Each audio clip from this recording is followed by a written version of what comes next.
Olá, seja muito bem-vindo ao Café Virtual. Como que você está? Eu espero que bem, sob a paz, sob a direção do nosso Deus. E hoje o nosso tema é muito lindo, né? O Deus que me vê, o Deus que vê você, um Deus que nos vê, um Deus que se importa conosco. E a história começa no 2000 anos antes de Cristo, com Abrão, que ele recebe uma promessa de Deus que está registrada em Gênesis 15, que ele seria pai de uma grande nação. Entretanto, a sua esposa Sarai está envelhecendo e ela não consegue engravidar. E ele então procura Abrão, e está lá registrado em Gênesis 16, que diz assim no versículo 2: Disse Sarai a Abrão: Eis que o Senhor me tem impedido de dar à luz filhos. Toma, pois, a minha serva, e assim me edificarei com filhos por meio dela.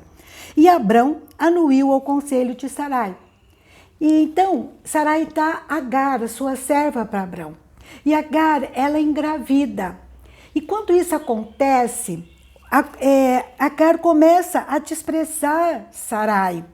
E Sarai começa a ver um clima assim, insustentável entre as duas, um clima muito difícil.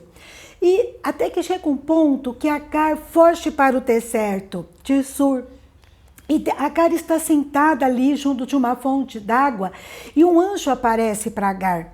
E conversa com Agar e diz a ela que ela vai ter um filho que vai se chamar Ismael, no versículo 11 do capítulo 16, que significa: porque o Senhor te acudiu na tua aflição. Então, no versículo 13, Agar diz assim: Então Agar invocou o nome do Senhor que lhe falava e diz: Tu és Deus que vê.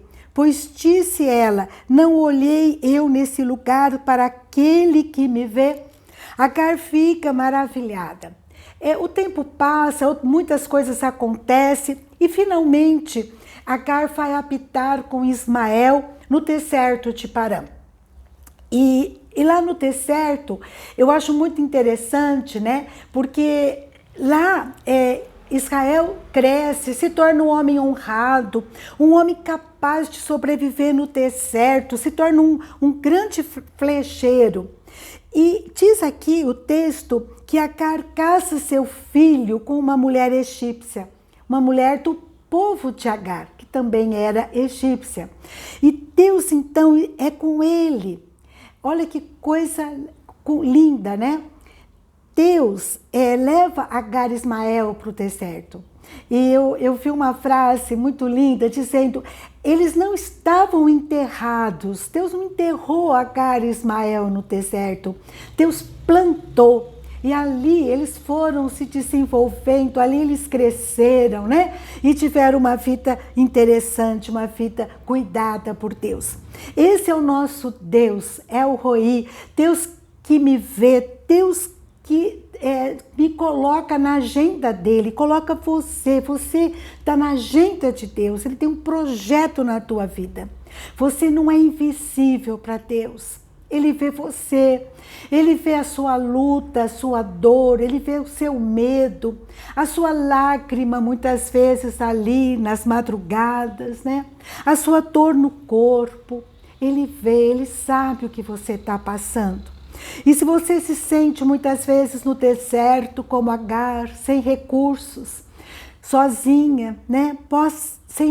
Sem condições de fazer nada, saiba que Deus está conosco. As portas podem ter se fechado, mas busque ao Senhor. Pensa, eu estou no deserto, mas eu não estou enterrada nesse deserto, eu estou plantada porque Deus, ele tem um renovo, ele quer que eu rebrote, ele quer que eu renasça. E ele pode fazer isso aqui nesse deserto que eu estou, porque meu Deus é um Deus do impossível, é um Deus de milagre, e eu vou buscá-lo e vou esperar nele, vou confiar nele. Esse é o nosso Deus, ele muda a nossa sorte. Em Jeremias 29, 14 diz assim: Então me invocareis e eu vos ouvirei. Buscar-me-eis e me achareis quando me buscardes de todo o vosso coração, diz o Senhor, e eu farei mudar a vossa sorte. Então, para Deus mudar a nossa sorte, fazer a gente rebrotar no deserto, num renovo no deserto, eu preciso buscá-lo, enfocá-lo, buscá-lo com todo o meu coração. E Deus vai estar me ouvindo e transformando, mudando a minha sorte. Esse é o nosso Deus, um Deus que vê nossa dor, nossa luta, que nos acolhe, que nos acode. Um Deus que nos ouve, um Deus que se importa comigo e com você. É tão bom saber isso, não é verdade? Mas Deus é um Deus que vê o nosso coração. Ele vê a bondade, as suas boas intenções, as suas boas atitudes. Deus vê quando você tem compaixão pelo outro, quando você renuncia em prol do outro.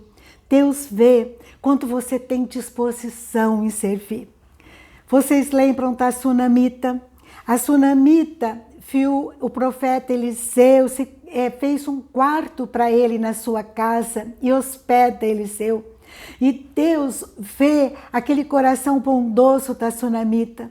Ela não tem filhos e Deus dá um filho para ele. O menino cresce, ele fica doente, ele morre. E Deus usa então Eliseu para que aquele menino ressuscite. Então, aquela sunamita, Deus contemplou a bondade do coração dela e deu um filho para ela 2 vezes. Lá em Provérbios, Em Provérbios, capítulo 19, versículo 17, diz assim: quem se compadece do pobre, ao Senhor empresta, e esse lhe paga o seu benefício. Deus não fica devendo nada para ninguém. Aquilo que você faz, aquela renúncia, o servir, Deus olha e se agrada disso. Então, Ele é um Deus que vê. Ele vê a sua luta, Ele vê a sua dor, Ele vê a bondade do seu coração, aquilo que você faz com o coração desprendido em prol do outro. E Deus também, Ele vê o mal que às vezes a gente pratica. Como nós devemos ter cuidado naquilo que a gente pensa, não é verdade? Ele vê o que a gente pensa, ele vê aquilo que o bem que a gente deixa de praticar. Ele vê a omissão, que é a coisa que a gente pode fazer para ajudar e a gente se omite.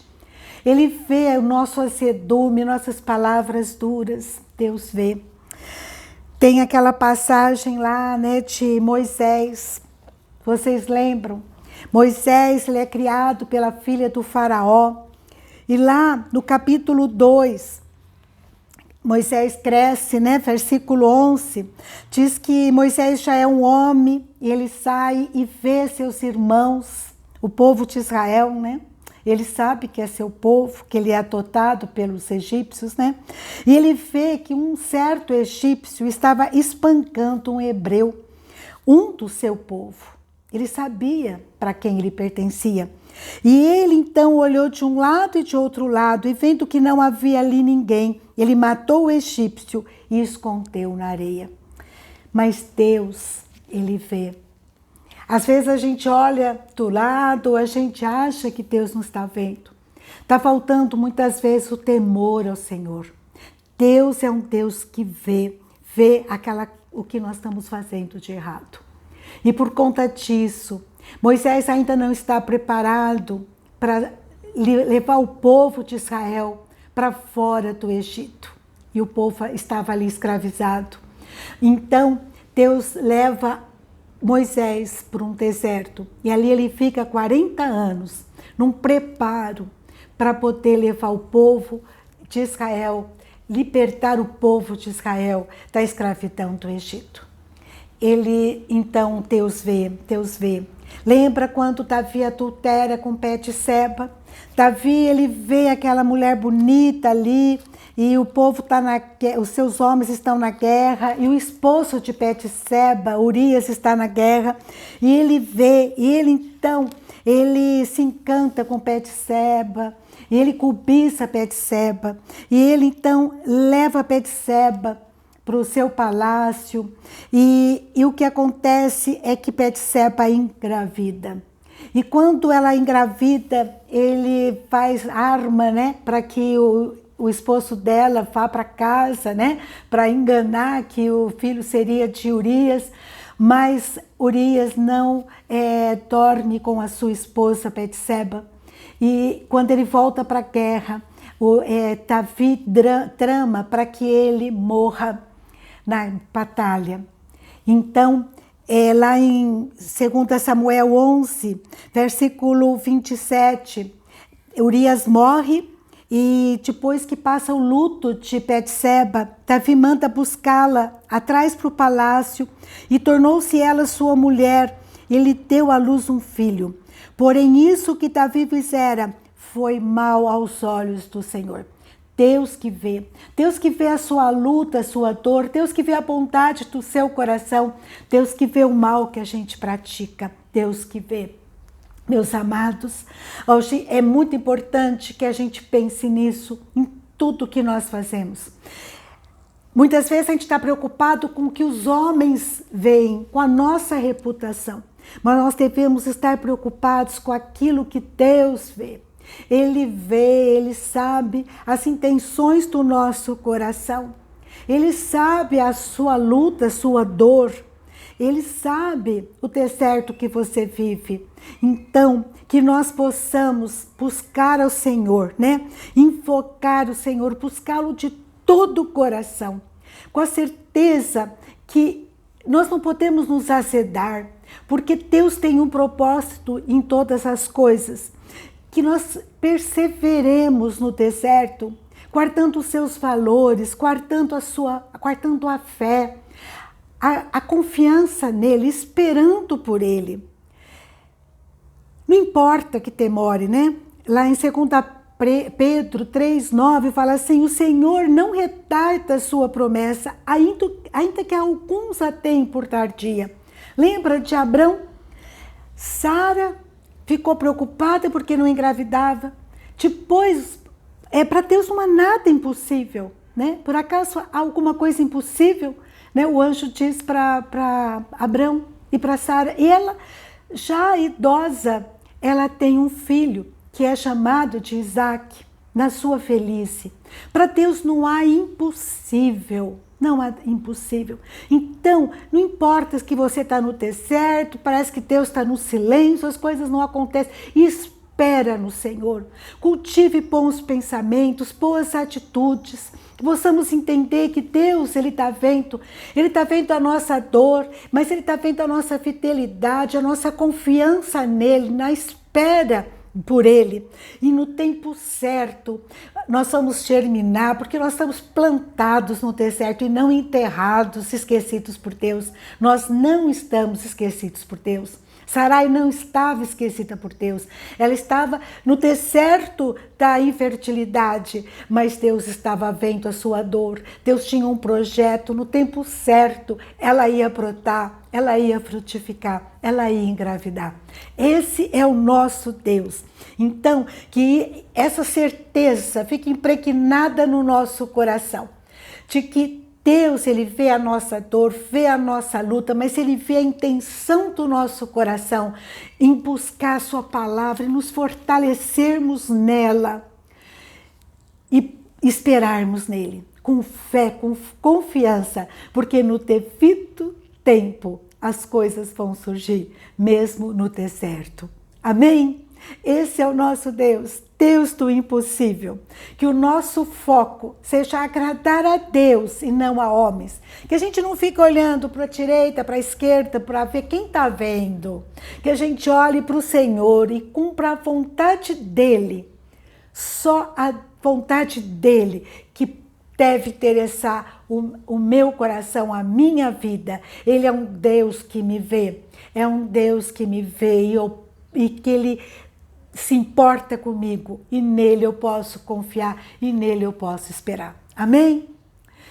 Que Deus encha seu coração com essa certeza e que fortaleça o seu coração com a sua palavra. Não deixe de decorá-la, de usá-la no seu dia a dia. Não importa a situação que você está vivendo.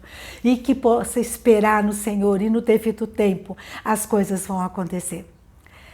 Um grande abraço para você. Fique com Deus e até a próxima, se Deus quiser.